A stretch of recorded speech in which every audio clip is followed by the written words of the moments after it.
So we got to get going immediately here because John Skipper and David Samson have been firing people behind the scenes. And we can't do that on tape, I'm told. And I want to get to what we're allowed to do on tape before we accidentally do the things we can't do on tape. So hello, both of you. Hello, Pablo. Your job is safe. I feel good about what you're doing. Congratulations. Your show's been terrific, by the way. Pablo Torre Finds Out is the name of the show. The producers behind the glass are the people that David Samson is very envious of. And so here we are in the studio that John Skipper built with John Skipper and me and David. So the first topic I feel like is an obvious one if you've been paying attention to sports in any way, however sleepily. And it has been sleepy at times because Deion Sanders is making America watch Colorado football, John Skipper, at 2:15 a.m. Eastern, when his game registered 8.230 million viewers, which is an audience that was bigger, apparently, by more than 1 million viewers compared to the peak audience of any other college football game this week. It was the most watched late-night primetime game. It was the fifth most watched college football game on record for ESPN. It was huge, 9.3 million viewers. So let's start with John. First of all, I want to stipulate that every game they play is prime time with Coach Prime. Oh, come on. A broadcasting professional is what John Skipper is. This phenomenon is astonishing to me. And in preparing for this, I looked on ESPN.com and found an article in which they posited the question of whether he is now the best coach in college football, which I thought was a tiny bit premature. I have had an experience watching Deion, who not many years ago was the offensive coordinator for Trinity High School when his sons were both playing there. He followed his sons took them with him to Jackson State. He's done a spectacular job. I was a skeptic at Colorado. It's an astonishing amount of moves he made. 71 players out, 50 or so players coming back in. Record numbers of transfers, turnover. I didn't think it was possible to execute this. He's done it, so I give him credit. I remain skeptical that this is a long-term phenomenon. This is a guy who, as I say, just a handful of years ago was coaching as the offensive coordinator at Trinity High School. That's Trinity Christian High School. Trinity Christian High School. That's You're right. correct. I saw Deion coaching against South Carolina State in the 2021 Celebration Bowl against South Carolina State. The team looked disorganized, chaotic, poor, got whacked by South Carolina State 31-10 in the fourth quarter, or the end of the third quarter. South Carolina State scored to go ahead 24-7. The game was effectively over. The offense for Jackson State was woeful, and Deion, to my recollection, and I was on the sideline, sat on the sideline on his helmet for a good portion of the fourth quarter, not in conversation with his team because he was so mad at them. So I predict at some point we're going to have some action like that again. And who cares? Nobody cares. That's part of why people are watching. We're in the business of the moment. Yeah. And Deion Sanders is providing this moment. And as a broadcaster, as a business owner, you take full advantage of this moment. I don't care that he's that he's an underdog by 3 touchdowns. He's going to get shellacked the next 2 weeks. I love that the broadcasters are saying, hey, we're going to go all in. We're creating these viral moments each and every week until it's done. And that's the story of how it works in this business. You ride something, and then you ride it till it dies. And then you ride it for 1 or 2 more weeks, and then you're on to the next thing. Deion Sanders is not going to be a head coach in the NFL next year. He's not going to be the coach of the year. Colorado's not going to be in the college football playoff. But, man, it's so good now, and I applaud the networks for taking advantage of it and for realizing that it's not easy to find a story. Is that super applause-worthy, though? The idea of, hey, here's a bunch of money. Would you like to sniff this money? And them just being like, yes, I'd like to dunk my face into this money. I mean, that's what's really happening here is that they see that maybe this is a peak, right, of the stock chart. Because, again, to David's point, he alluded to this. They're underdogs, massive underdogs against Oregon, number 10, USC, number 6 in the next 2 weeks, John. Mm-hmm. And I believe those are the likely outcomes there. But Deion Sanders is irresistible. The hat, the glasses, the big coat. He's coaching a Cowboy team. I mean, it's a remarkable moment, and we should enjoy it while it lasts. It's fun. My view of this, David, I'm curious about how you feel about it, is that the Deion Sanders experience is like a reality television show, and it's remarkable. I don't know if there's a coach shy of Nick Saban who is this must watch.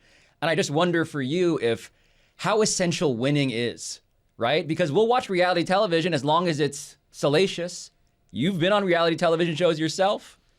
What does it mean to be the villain of the college football reality television show? Is that sustainable economically? Well, that's a question for boosters. Well, So here's what's happening in Colorado right now is they're trying to figure out how long can this last in terms of the finances. How much money can they raise? How do they monetize this moment? And I don't view Deion as the heel, and I certainly am not comparing him to Trump, but there is certainly a part of this when he was doing The Apprentice, when there is something about Deion that is capturing this moment.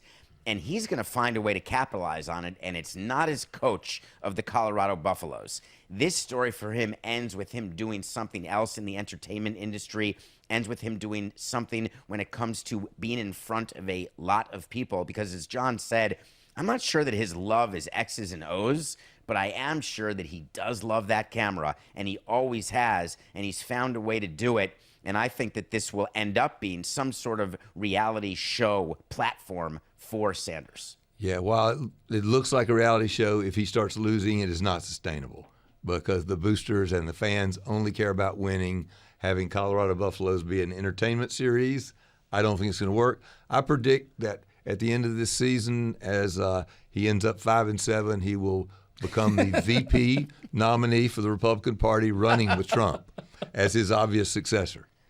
If you're Donald Trump, you jump at that, man. You get Don Jr. and Shador hanging out, a Heisman candidate, and Donald Trump Jr. Yeah, I can see them becoming fast friends. By the way, isn't Shador a Heisman candidate? He's good. So it's not as though that this is Bishop Sycamore.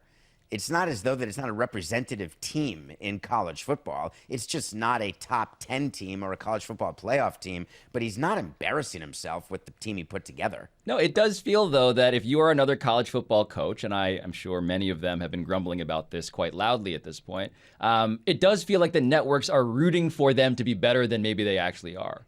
Not only is there the star power, but also there's frankly, there's the star power.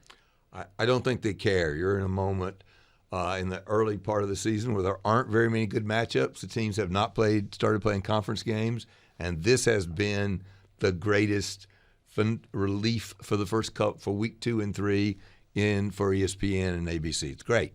Yeah. And again, he's pulled off something that I didn't think he could pull off. The question is, and maybe it'll be fun and I'll be wrong, and he'll be in the national championship game this year. So John is selling his stock in Deion Sanders. Are you, David? No, I'm buying my stock, but not as a football coach. I'm buying Deion Sanders as an entertainment figure. I actually think that he is going to have a long career as an entertainment figure, and he'll realize that coaching on the sidelines, it's too big a pain in the neck where you actually have to prepare and do X's and O's.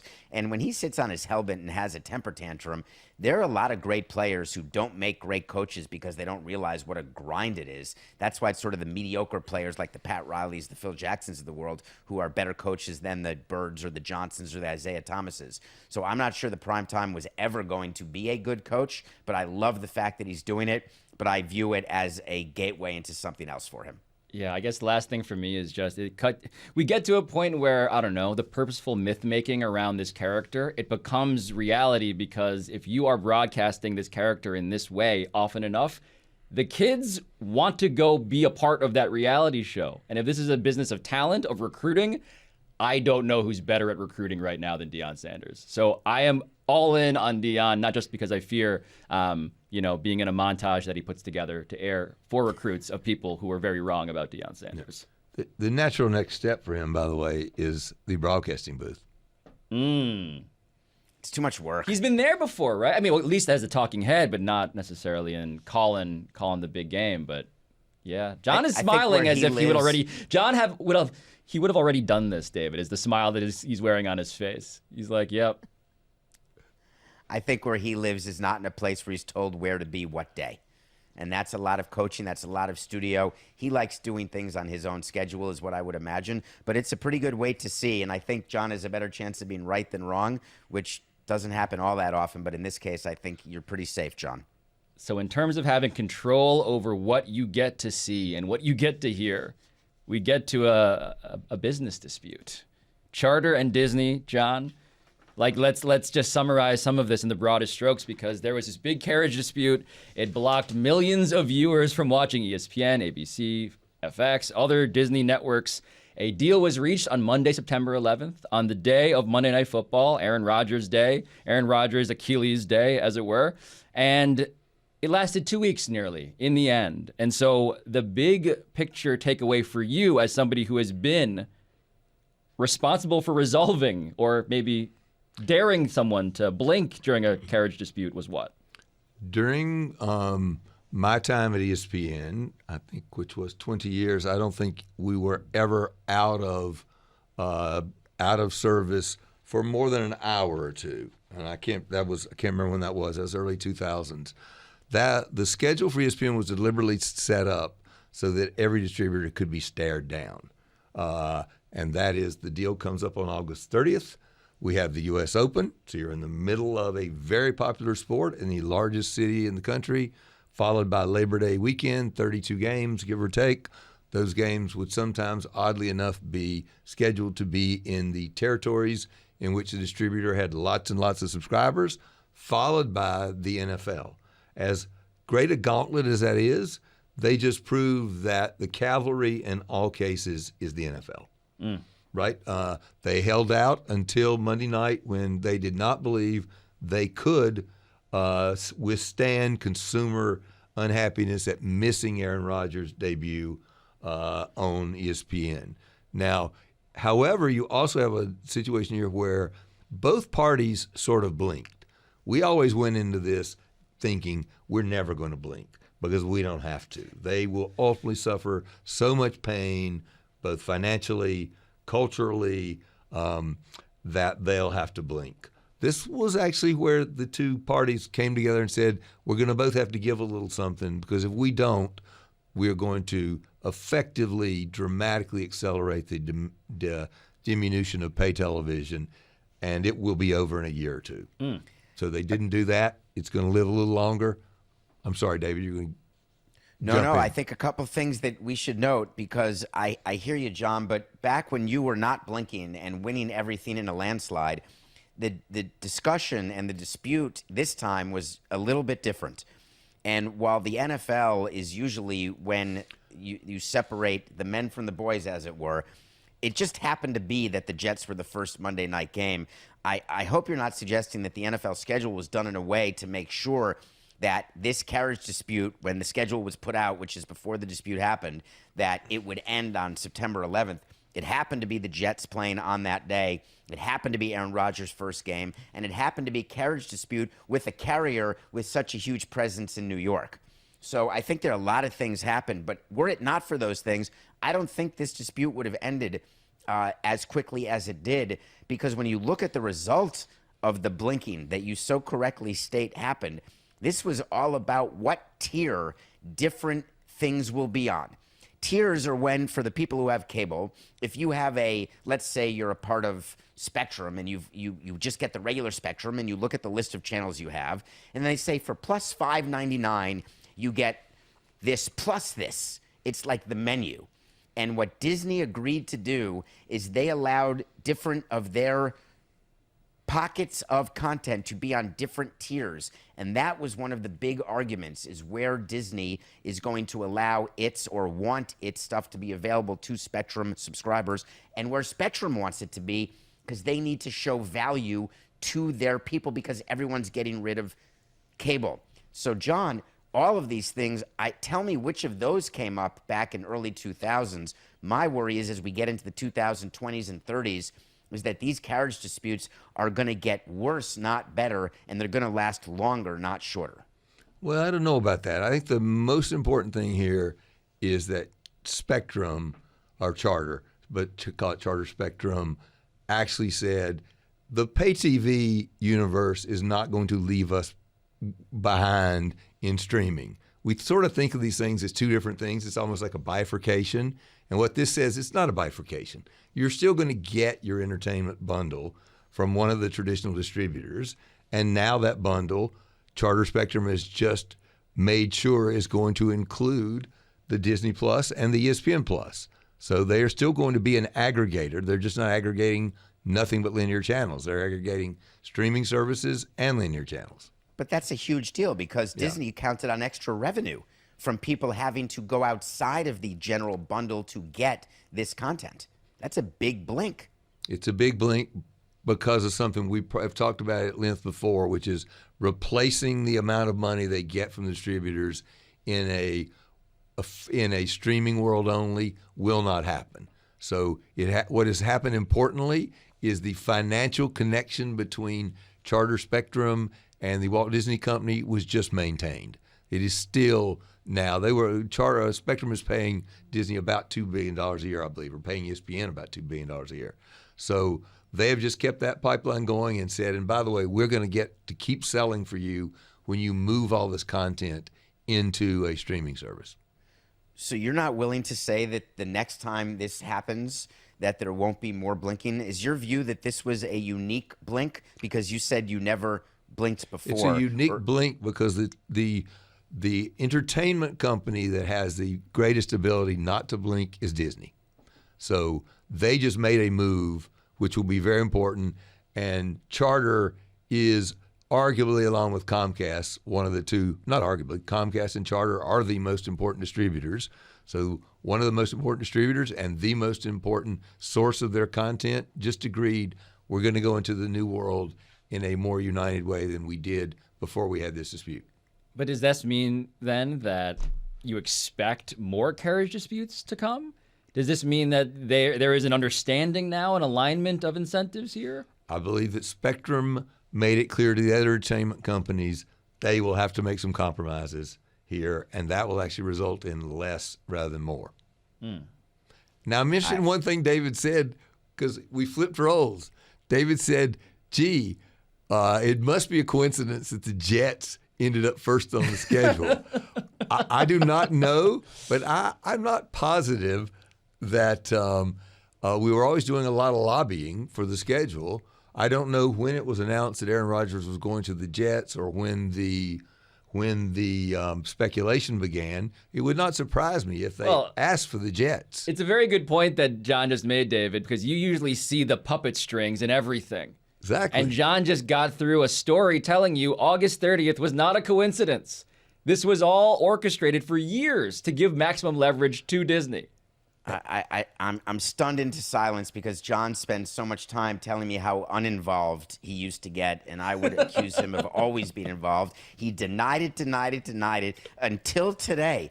This is the first minute of the first show that he's acknowledged, which now, under all legal principles, allows us to go back to every show we've done and call into question every other time he said, oh no, that wasn't me. I had nothing to do with it. Yeah, this is not the Supreme Court. You don't get to cite precedent in past cases. Judicial We're just review. moving on. Yeah, we are actually destroying all the tapes so that evidence can be found of how often we were right or wrong. So speaking of an absence of tapes, part of this story here too is what ABC is doing because they lack original scripted programming, right? This is the other sort of fork off of this story is that ABC is now planning to air a Monday night football game every week of the 2023 season because of the strikes in Hollywood. And this is, of course, complicating, David. Explain why it is to you this is especially interesting. Well, I've been fascinated by this entire story, and there's two parts to the story. But before we talk about the strike that's going on with writers and talent and SAG-AFTRA, let's talk about what happened just this past Monday night when we were forced to watch two Monday night football games. They called it a Monday night doubleheader, but clearly they don't know what the word doubleheader means. It was not a doubleheader. A doubleheader is when you play one game first and then the second game after. These football games, it was called a simultaneator. They were happening at the same time, 7:15, 8:15. And ABC, like the other channels where CBS is now showing Yellowstone, which they're pretending it's new, but it had been out, of course, elsewhere, they're trying to figure out what are we going to do here to fill our time. And from the broadcaster standpoint, if we can get NFL games, let's do it. From the consumer standpoint, I'm very concerned about not just the double headers that are simultaneous. I'm concerned about the simulcasting that goes on, where now there's a game on ESPN and it's going to be side by side on ABC. That's their strike plan, is to just show the same game on ABC that they are showing on ESPN, which dilutes the value for ESPN, but they're owned by the same people, so John's going to say it doesn't matter. So there's three different parts of this story that fascinate me, John and Pablo. Well, I'm happy. And by the way, the roles are continuing to Really reverse are. as you express concern for consumers. I know. Finally, by the the way, first I'm minute gonna- of the first show where David Samson expresses concern for the consumer. So if he's going to go back and look at tapes, I'm going to go back and look at tapes and see if I can find any evidence of the concern for the consumer right. before. We've already destroyed them all. Now, this is just a simple mathematical calculation, right? Which is, gee, I don't have anything new to put on Monday night. An NFL game is a wonderful thing. It will increase ratings, and I'll sell more ads, and I won't really piss anybody off. No distributor is going to call and say, gee, I'm mad. I thought I was paying ESPN to get Monday Night Football, and now it's on ABC. Almost everybody gets their broadcast television from a distributor as well. It's not a big deal. By the way, the first time we had an NFL deal and got a wild card game for the first time, they insisted that it be on ESPN and ABC at the same time. So this is not unprecedented. That's totally different. We're not talking about the playoffs, where the reason why the NFL insisted is people weren't ready to have to go somewhere other than the big three networks to watch a playoff game. That was the beginning of them allowing the path to what you have eloquently stated could be one day a Super Bowl behind a paywall.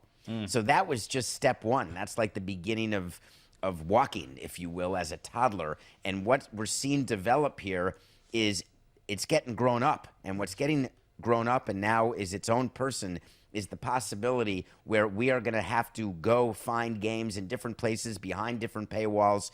And this step backwards, which is what I view these simulcasts as, purely a step backwards. It is purely strike related. And I view that it will and should disappear because you're not training your audience to do what you want them to do. Yeah, maybe. I mean, a lot of people are doing what they call megacast, right? Showing the same game with slight differences, the Manning cast being the most prominent among them. That's one of the few that makes a difference. You put it on more channels, you drive up the audience slightly. It'd be interesting to see how many people watch on ESPN, how many people watch on ABC.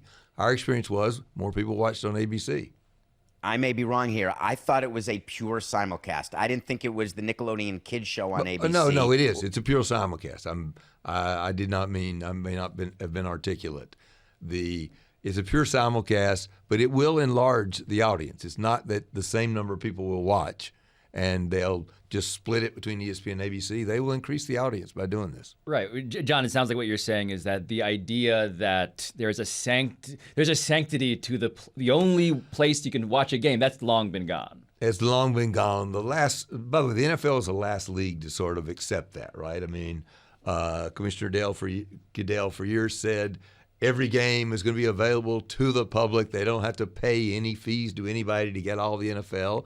And there's been a move to where they are willing to go on Amazon and people have to pay. And there's no distinction really between ESPN and ABC. Almost everybody who gets one gets the other. Now, does that feel like Roger Goodell, to use your term from the previous topic? Is that him blinking? No. It's just he is smartly exploiting he's positioning the NFL The bucket of money in front of him. He's positioning the NFL as different, right? We're not, already the NBA playoffs were on, the baseball playoffs were on, hockey playoffs were on cable. He was proud to say, I'm the last to move my sport to a place where you have to buy a cable subscription to get it. John, I'm extremely confused by what you said, and I will grant you've run ESPN, and I've only run a silly baseball team. You're telling me that the person who runs the cable company, Jimmy Dolan, I don't want to talk about him, but someone the CEO of Charter, he said, no problem, put it on ABC. Everyone who has ESPN has ABC. that's total horse hockey because people are paying him for ESPN and he has to deliver. The whole thing is ESPN's supposed to deliver original content. I must have misheard you because the original content is supposed to be on ESPN so that people pay for their cable bundle, which has ESPN and actually gets value for it. Well, the landscape has shifted. At one point, that was true. At this point, they're going to get no calls. Cablevision is not going to get any calls going, what the hell? The double-dipping allegations that have been reported of these complaints that David's referring to, right? The double-dipping of, wait a minute, you turned in your homework for this class, and you gave me this Monday Night Football game, and you're giving it to me again for this other one. You're saying that's also a thing of the past. I don't think this is going to be much of a story. I don't think the distributor is going to be unhappy. I don't think the fans are going to be confused. Some people will watch it on ABC. Some will watch it on ESPN. I don't think it's a significant matter. I completely disagree. I think that this is incredibly significant because you've got ABC who's trying to fill its airways. They're trying to capture something that has been bought and paid for ESPN as part of their deal with cable companies. And the cable companies, to me, are not going to take this so easily the way you are. But I guess it'll be another one of our wait to sees. But I think this is a far bigger deal. Well, given that there are no distribution deals for the Walt Disney Company and ESPN until next August 30th, there will be no repercussions to that company for this move. So you can't. August 30th is tomorrow in your world. In our world, that's that next fiscal year. We're planning for that already.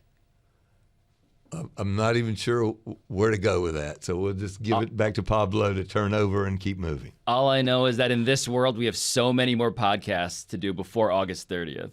Yes, we do. So another story that I'd like to podcast with you guys about is actually the financial damages being dealt to companies like Warner Brothers Discovery, right? Because of the ongoing strike. And what they're claiming now, because the parent network of TBS and TNT is what Warner Brothers Discovery is, what they're claiming to the SEC is that there are real financial repercussions here. And I'll just give you a quote. With both guilds still on strike today, the company now assumes the financial impact to WBD of these strikes will persist through the end of 2023. And so what this means, of course, draw a very short line to the next point of interest, is that when you're bidding on the NBA rights, John, when you are Warner Brothers Discovery expected to pay X under non-strike circumstances, but here comes strike circumstances, they're saying prepare for us to give you Y. And why is that?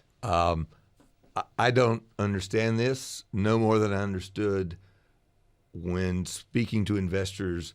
Mr. Zasloff said, we will not overpay. So he's talking to Wall Street here, right? Give me a little break. We're having a strike. Our earnings are going to be down a little bit. He may be negotiating a little bit. Always a bad idea to negotiate any of these deals in public. This will have zero impact, the strike, on what the NBA gets paid for their rights. Ooh, I could say that it definitely will have an impact because it provides a great excuse for Warner Brothers Discovery to go to the NBA and say, we are not giving you the level of increase that you are expecting, Adam. We want to do business with you. And then Adam will say, but you just signed Ernie and Barkley and Kenny Smith and Shaq. You can't have them do a show without having rights to the league. And he'll say back, well, actually, we'll repurpose them the way we've already started to repurpose Barkley. So I think that the strike actually gives leverage to Warner Brothers Discovery in its negotiation with the NBA. Adam Silver, I believe, is not the only one, though maybe you've talked about it over tea and crumpets. Maybe I think he wants the strike done worse than most people. I don't think it'll ever come up. If it comes up, he will say, fine, if you don't want to pay for it, I'll go talk to one of the other bidders for this. There are more bidders for NBA packages than there are NBA packages. So if you want one of those NBA packages, the strike does not provide you with leverage. But you agree that Warner Brothers Discovery, when Adam Silver was doing the back of the napkin calculation, when telling his owners that he was going to try to get a 3X in the next deal, will you at least agree that he had penciled in Warner Brothers Discovery to be a part of that 3X? He has I don't know that he looks at every deal and goes, I'm going to get 3X. He looks at the totality of his rights and goes, I have a lot of bidders. I can create more packages. I think the actual dollars I get overall I don't know if he ever said 3x. I don't know whether he said it out loud or that's speculative. He is going to get a very big increase, and the writer's strike is not going to have any effect on that increase, in my opinion. But let's turn it around if you're on the other side. If you are ESPN bidding for the rights and your parent company comes to you and says, listen, your budget's changed now, or the economics have to have changed because you can't be a drag on our earnings in this regard. What is your answer to that? Again, you've never talked anybody into feeling bad for you and giving you a better price because your life is tough. If I go to buy a house and I say, I was going to bid $1 million on this house, but I got laid off at work, so I'd like to bid $400,000 for this house. Will you take it? The answer is no, I won't take it. Somebody else will come along and pay $1 million. That's what's going to happen here. Or TNT will buy some of what they have now and not all of what they have now. They won't pay the increase, but I don't think it has any effect on the price. One thing that John mentioned, almost as an aside, as to this NBA rights deal, which will be up in 2025, is negotiating in public is always a bad idea. When did you arrive at that specific conclusion in this context? There was a moment in time at ESPN where there was some public discussion about the value of the National Hockey League and a rights agreement, and ESPN did not get the National Hockey League for about 20 years after that. Nobody wants to be negotiated with in public. In this industry, whether it happens in other places, it may. In this industry, I never found it anything but deleterious to my discussions with the leagues if I said anything publicly other than we love this league, we want to renew our rights, which we said all the time. I even said it when I didn't love the league and didn't want the rights, because as you know, the second best outcome of any negotiation is that somebody else pays way more money than they think they have to get rights. I love that. It's like bidding up. It's what Fox did with the Dodgers TV deal back in the day. They just bid it up, and then walked away, and that was the end of it. But there are certain times, Pablo, when negotiating public is actually beneficial to what you're trying to do. You can press leverage points when you negotiate certain things in public, and that's what I think Warner Brothers has been doing from the beginning. Because, as John alluded to, there have been more public statements than usual about re-upping TNT. The timing of re-upping the pre- and post-game talent, some would argue, is questionable, given that they didn't have the rights secured post-2025.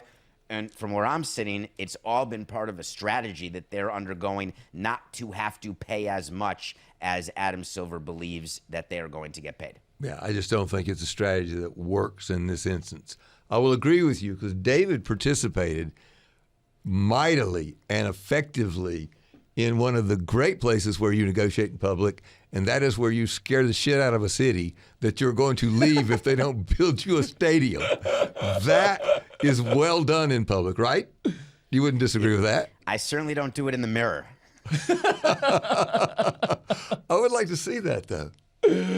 No, I'm not that guy. I don't practice in the mirror.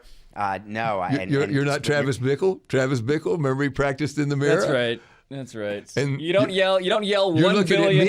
You're looking at me. No, that's right. That's right. David yells $1 billion at himself when he wakes up looking in the mirror.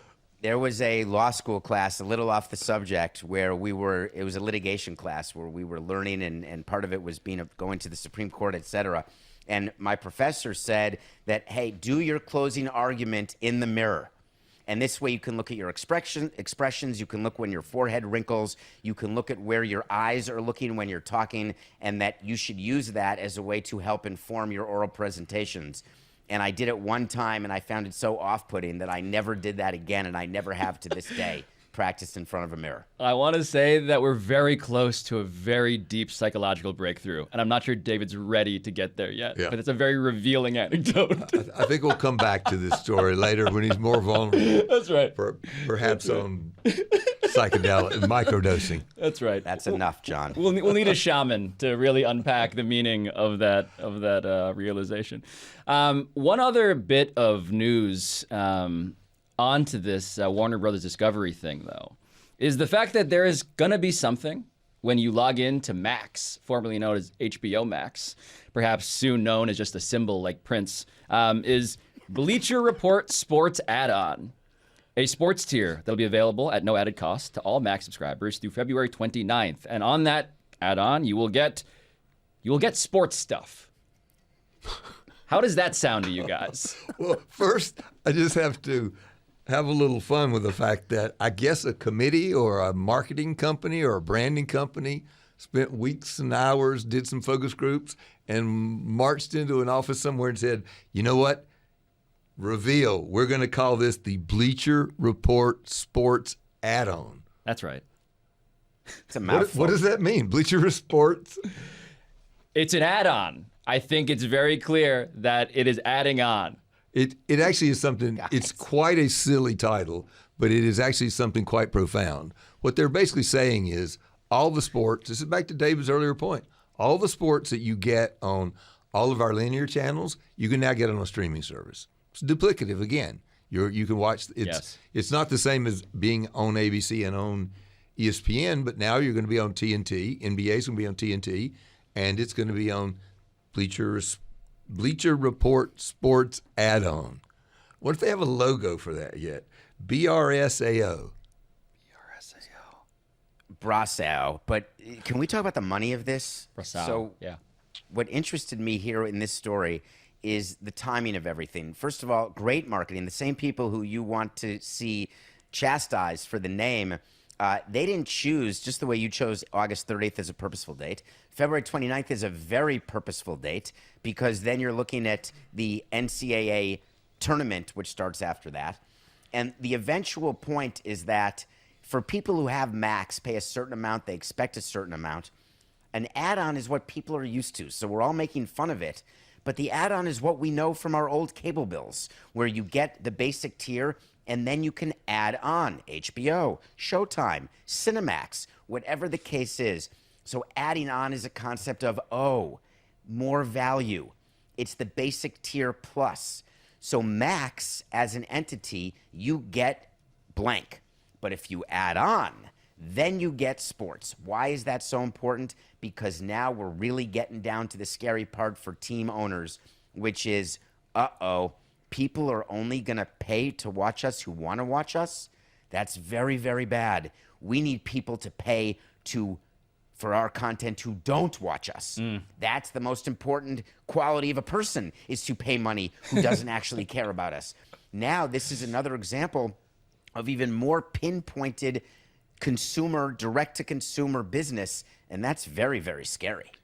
It just feels to me like it's of the same nature as what Charter Spectrum and Disney decided, right? Which is we, the distributor, are going to play in both the streaming and the linear worlds, and we, as the content creator, are going to deliver our content in both a linear and a streaming world.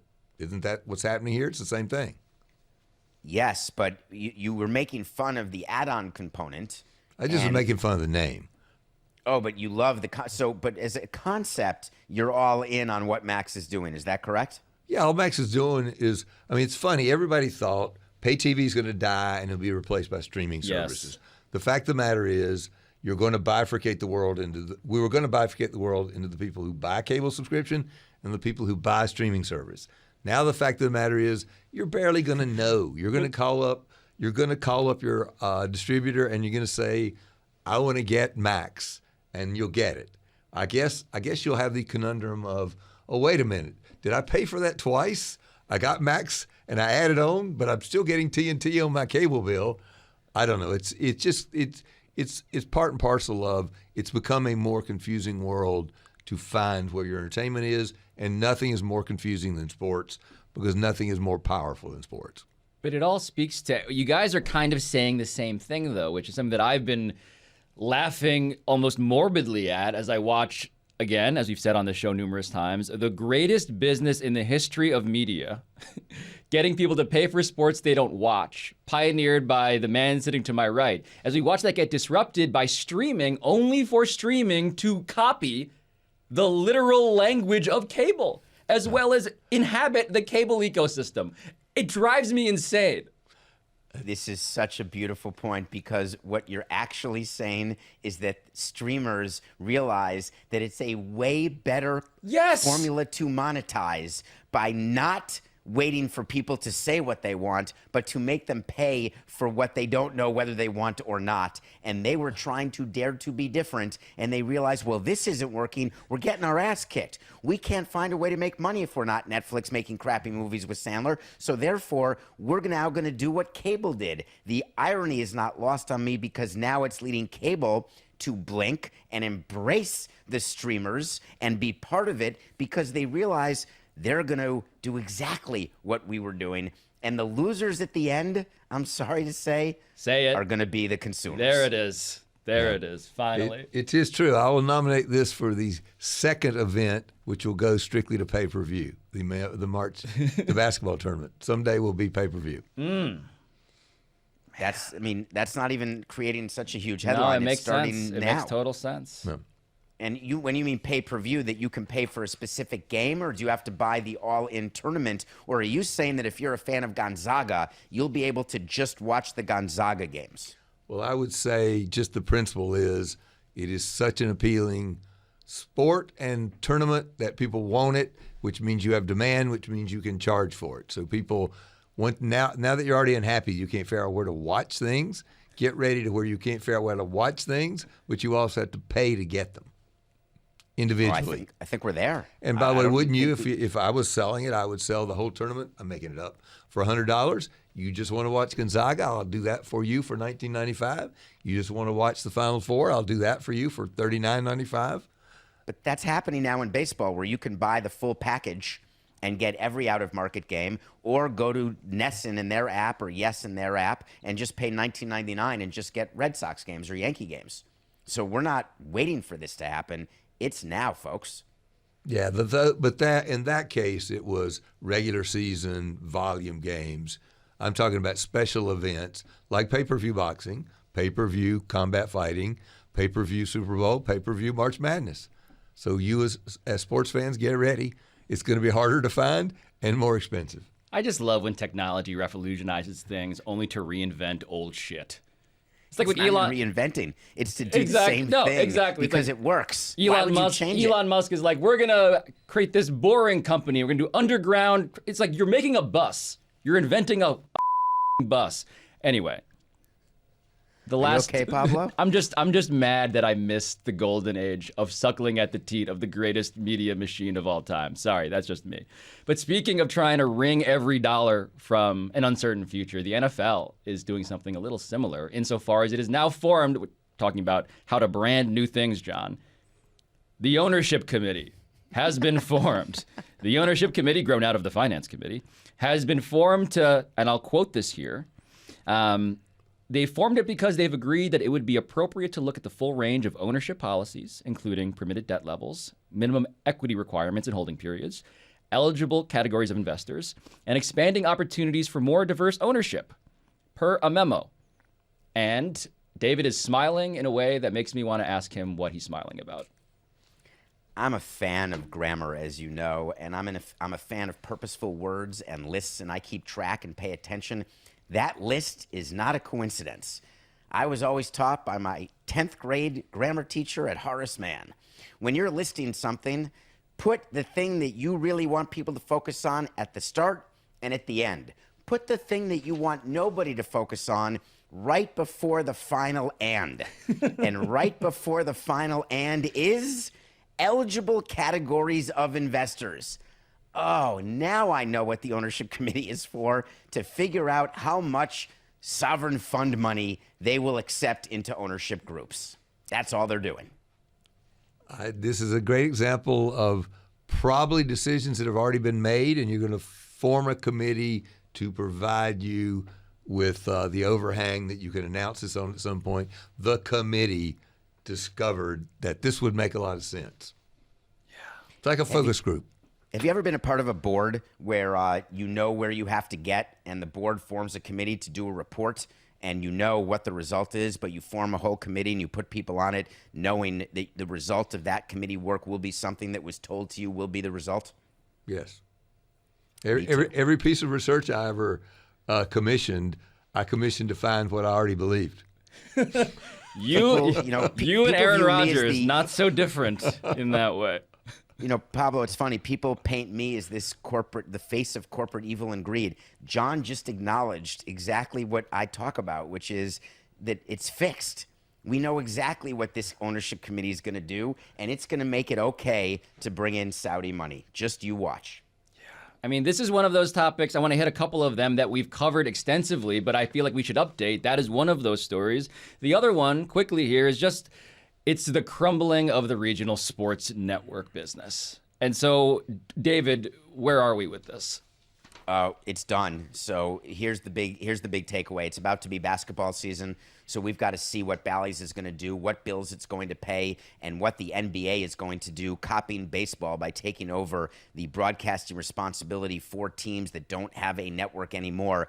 And you're going to see the ramifications the year after and the year after, because baseball promised to guarantee 80% of revenue for 1 year, but not 2 years. So teams are in trouble trying to figure out what to do. And it is still the story to watch in the sports business world. But we know the outcome, and this is just the news thing is that the Denver-based Rocky Mountain is going to shut down. It's just another, it's like looking at housing in Detroit, right? It's another. What?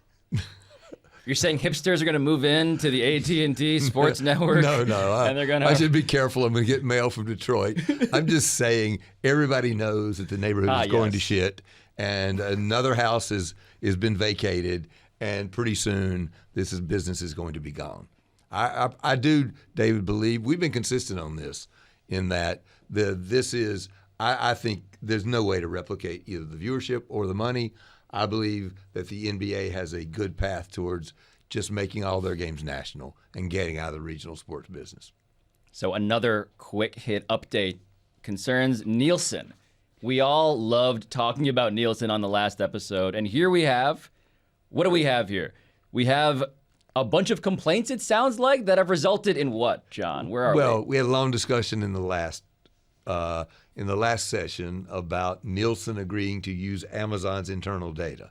This is nothing more. So now they've stepped it back and said, well, wait a minute. And here, this is very much like David's quoting from the list of things. They've suggested that they haven't gained the needed clearance from a key accrediting body.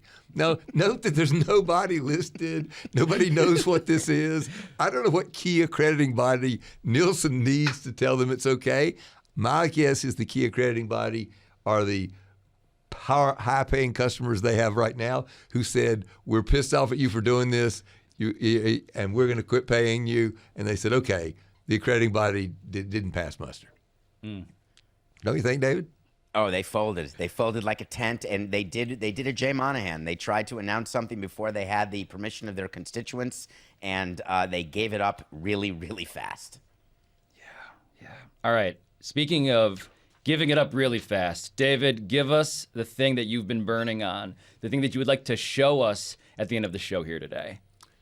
I'll tell you what's on my mind is what's happening in golf and the Ryder Cup team that was named, and the Ryder Cup announcing that they don't want the cameras. All of the Netflix cameras and the reality shows, from Drive to Survive to Breakpoint to Full Swing to all of the different ways to try to monetize. And all of a sudden you've got athletes saying, no, we don't want you behind closed doors. And my view is, yes, we need to be behind closed doors, or else all these shows are going to fail, and the money that you think is coming your way is going to dry up faster than you think. So I appreciate that athletes like their privacy, players like their privacy, but that's fine, but then you're not going to get paid.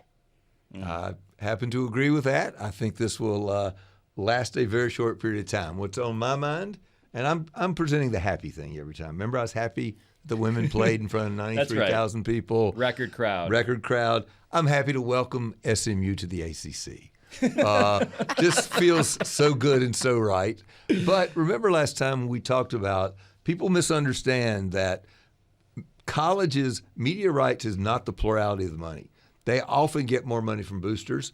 SMU, we were talking last time, there seemed to be some confusion. Why in the world would they go and not take any media rights?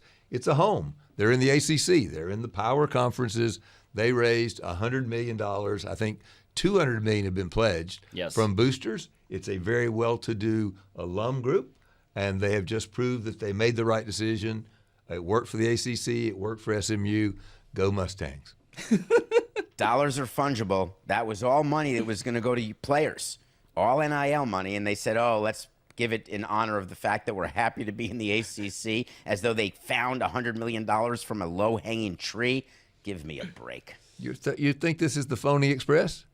I certainly do. There it is. So many new brands we've decided to give away for free on today's show. That was John Skipper. That's David Samson. Thank you to you, the consumer, for tolerating us.